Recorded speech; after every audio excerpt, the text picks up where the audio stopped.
देशात लोकशाहीचे लचके तोडले जात आहे आणि न्याय व्यवस्था हा सगळा तमाशा उघड्या डोळ्यांनी बघते. हे आजचं वास्तव आहे आणि यावरच आधारित मी एक व्यंगचित्र रेखाटलं होतं. तर जाणून घेऊया त्या व्यंगचित्रामागची गोष्ट.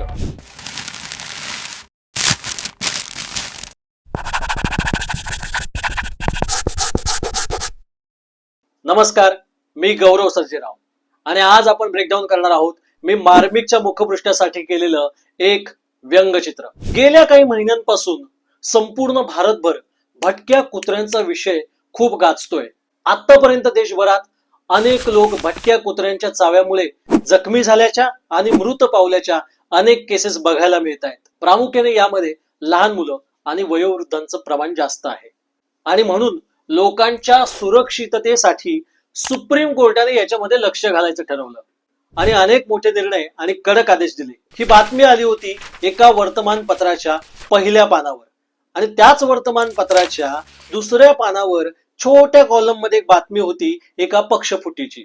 गेल्या कित्येक वर्षांपासून प्रलंबित असलेल्या या प्रकरणामध्ये न्यायालयाने पुन्हा एकदा तारीख दिलेली होती. या दोन्ही बातम्या बघून माझ्या डोक्यामध्ये चक्र फिरू लागली आणि मला एक कल्पना सुचली आणि मी एक व्यंगचित्र रेखाटायला सुरुवात केली.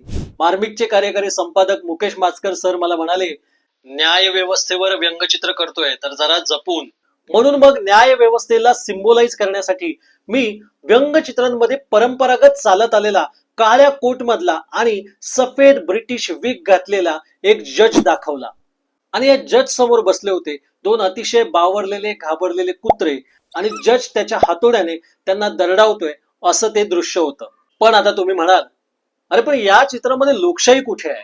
तर आता मला आधीच्या चित्रापेक्षा अगदी विरुद्ध चित्र दाखवायचं होतं. एकीकडे भटक्या कुत्र्यांच्या प्रश्नावर सुप्रीम कोर्टाची तत्परता तर दुसरीकडे लोकशाहीचे धिंडवडे काढले जात असताना केलेलं सपशेल दुर्लक्ष. मग मी जे रेखाटलं ते मला स्वतःला वाटतं की खूप भयानक होतं. लोकशाही हा एक स्त्रीलिंग शब्द आहे आणि त्याचप्रमाणे लोकशाही एखाद्या मातेप्रमाणे सर्व जाती धर्माच्या लोकांना तिच्या पदराखाली सांभाळून आसरा देते.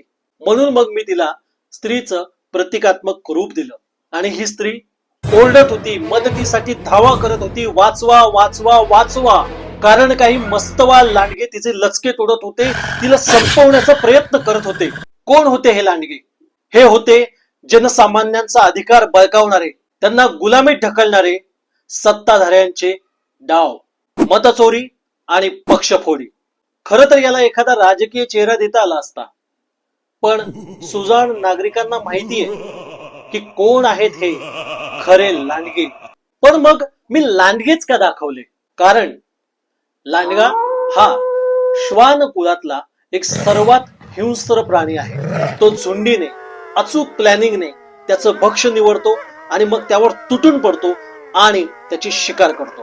तो मार्जार कुळातल्या प्राण्याप्रमाणे भक्ष्याची मान न पकडता सरळ त्याचे लचके तोडायला सुरुवात करतो आणि मराठी लोककथांनुसार लांडगा हा लबाड असतो, अगदी भ्रष्ट नेत्यांसारखा. देशात लोकशाही ज्या संविधानामुळे जागृत आहे ते संविधान सुद्धा मी या चित्रामध्ये दाखवलेलं आहे. जे लांडगा त्याच्या पायांनी ओरबाडू पाहतोय यातून मी येणारा धोका लोकांच्या लक्षात आणून देण्याचा प्रयत्न केलाय. यानंतर हे दोन्ही भाग एकत्र करून मी लोकशाहीचा भाग चित्रामध्ये पुढच्या बाजूला तर जजचा भाग चित्रामध्ये मागच्या बाजूला ठेवला.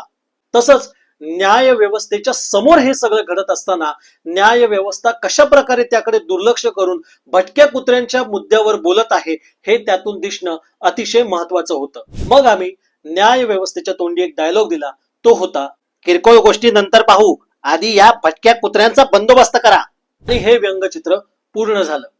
आता तुम्ही मला म्हणाल, अरे गौरव, भटक्या कुत्र्यांचा विषय महत्वाचा नाहीये का?